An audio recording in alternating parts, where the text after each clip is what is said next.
போகிறோம்னு பார்த்தீங்கன்னா, இந்த மாதிரி பிளாஸ்டிக் கண்டெய்னர்ஸை எப்படி ரீசைக்ளிங் பண்ணிக்கிறதுன்னு பார்க்கலாங்க. நான் வந்து ஒரு ஸ்வீட் பாக்ஸும் ஒரு ஃபுட் பாக்ஸும் எடுத்திருக்கேன். ஃபர்ஸ்ட்டு நம்ம அந்த ஸ்வீட் பாக்ஸை நல்லா வாஷ் பண்ணி எடுத்துட்டு நான் மார்க் பண்ணுற மாதிரி பாதி அளவுக்கு இருக்கிற மாதிரி ஃபுல்லாகவே மார்க் பண்ணிக்கோங்க ஃப்ரெண்ட்ஸ். மார்க் பண்ணிவிட்டு இந்த பிளாஸ்டிக் கண்டெய்னரை பாதியாக கட் பண்ணி நம்ம எடுத்துக்கலாங்க. பாதி போர்ஷன் மட்டும் போதும் இந்த டிப்ஸுக்கு.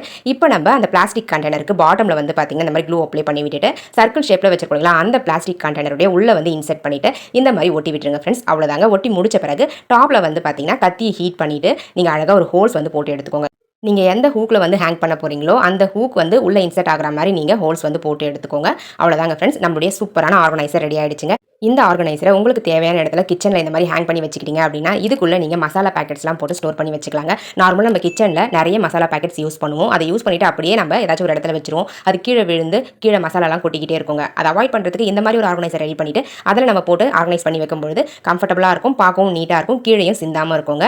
இந்த டிப்ஸ் உங்களுக்கு பிடிச்சிருந்தது அப்படின்னா மறக்காம இந்த வீடியோக்கு ஒரு லைக் தட்டி விட்டுருங்க.